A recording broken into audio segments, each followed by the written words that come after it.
Hey guys, I'm JanetOnOccasion, and today we're going to look at the second teaser that Creative Assembly has dropped for, well, could be DLC, could be Total War Warhammer 3. We're not sure yet, but we can certainly speculate, and that's what we're going to do. First off, let's have a look at the entire teaser, and then I'll break it down bit by bit.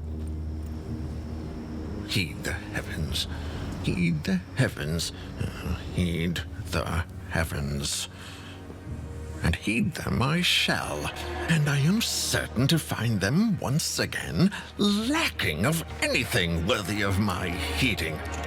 Sigmar tests me, though there is little left for him to test. The Piper. Today you show me the Piper.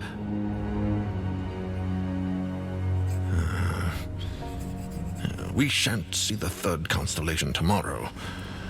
I'm sure of it.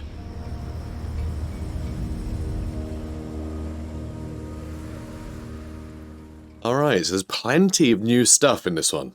Plenty of new stuff to dive into. So let's take a look at the beginning, and I'll stop when I see something that needs explaining.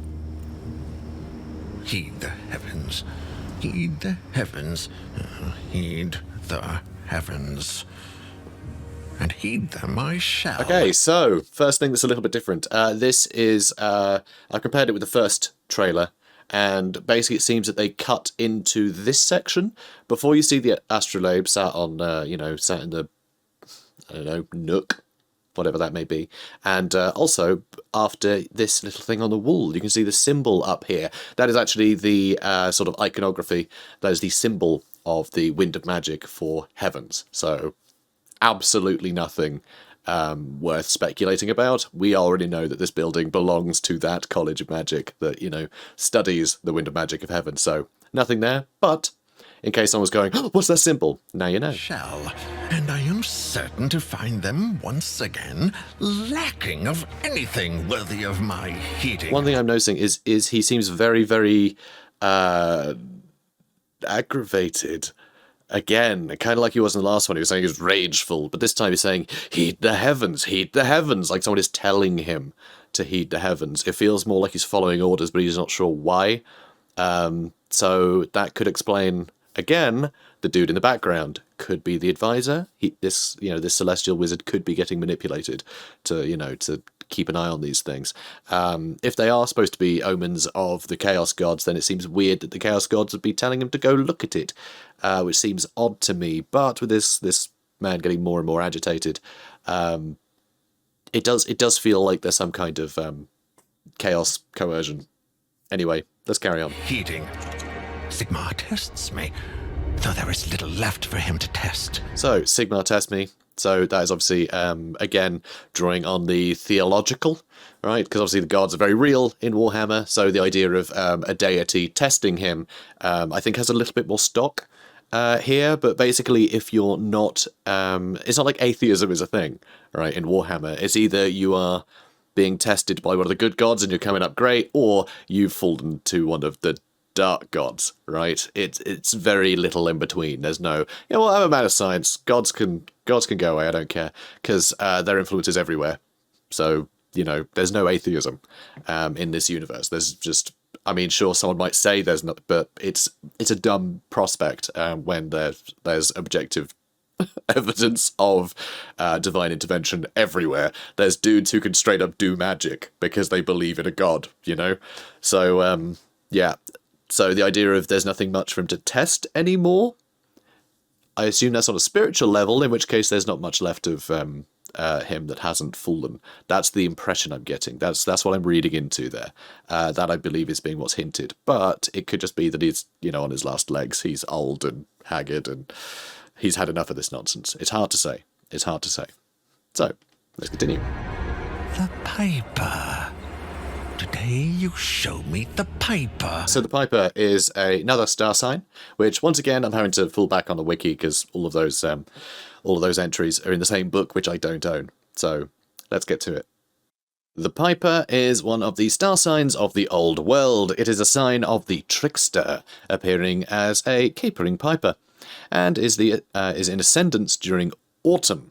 And so a couple of things there with the Piper. So the Piper obviously is Tzeentch. Right, that's what he's hinting at, the Pied Piper sort of mythos.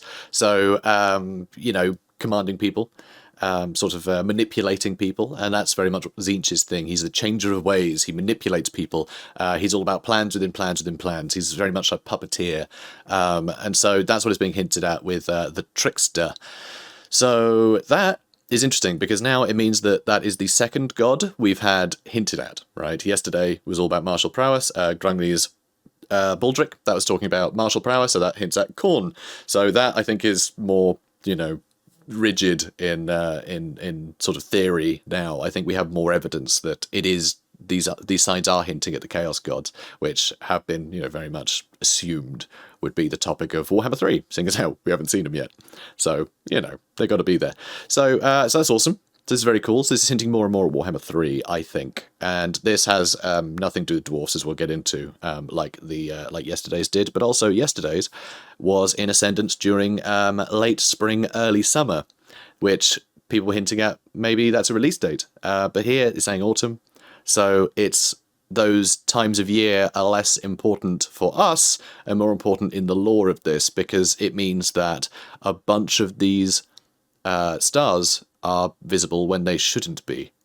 So it's actually the Celestial College is noticing, something really wrong with the skies. The skies shouldn't be doing this. And the heavens do tend to be manipulated by the forces of chaos. The Chaos Moon Morslebe pretty much just turns up when it fancies it. So, the heavens are manipulated by sort of the ebb and wane of chaos.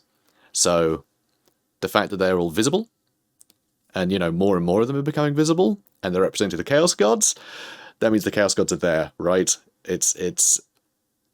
Yeah, that's frightening. That's frightening stuff, The sign of that god being visible when that star sign wouldn't normally be visible means that they are manipulating that star sign to be there, because they are there in the heavens watching now. And so that's a nice foreboding thing.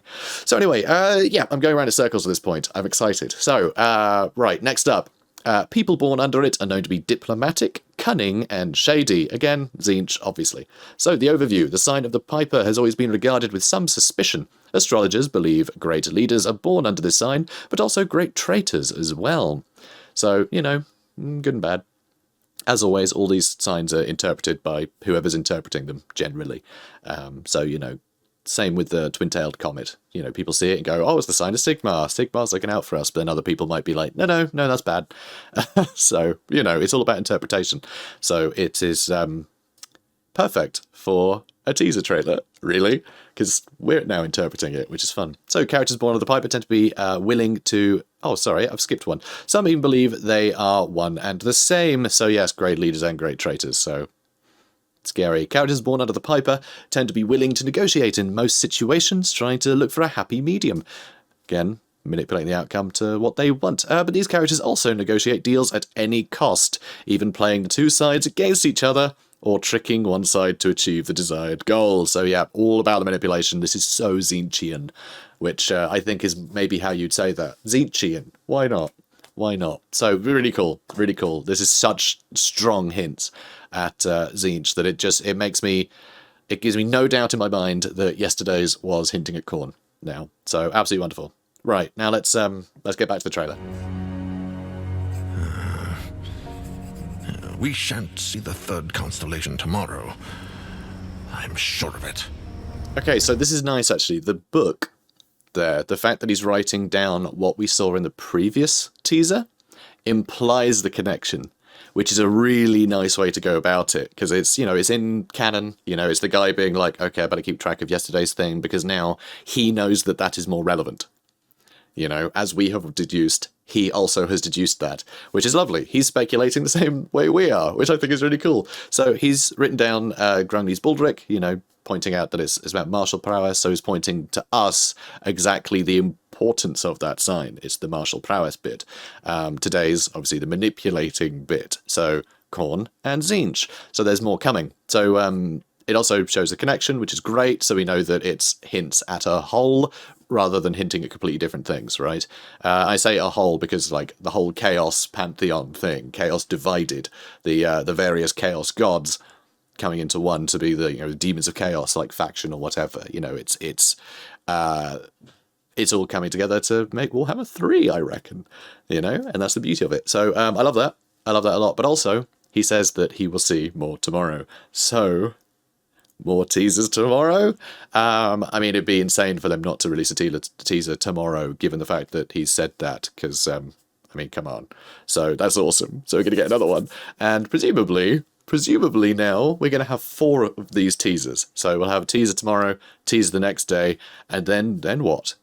And then what? What is it teasing? You know? So that's the beauty of it. But really, that's I think that's it. Let's just go to the end and see.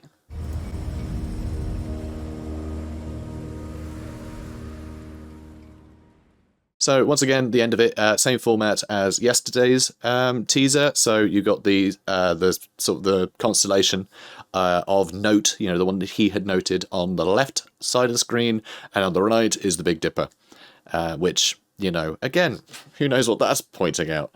So could be anything. So yeah, so things are coming together, and I can't wait to see what they do tomorrow. But I think this is starting to point that maybe that is the advisor in the background, just because this guy seems to be getting more het up, more manipulated, and the guy is still there day after day and not being addressed.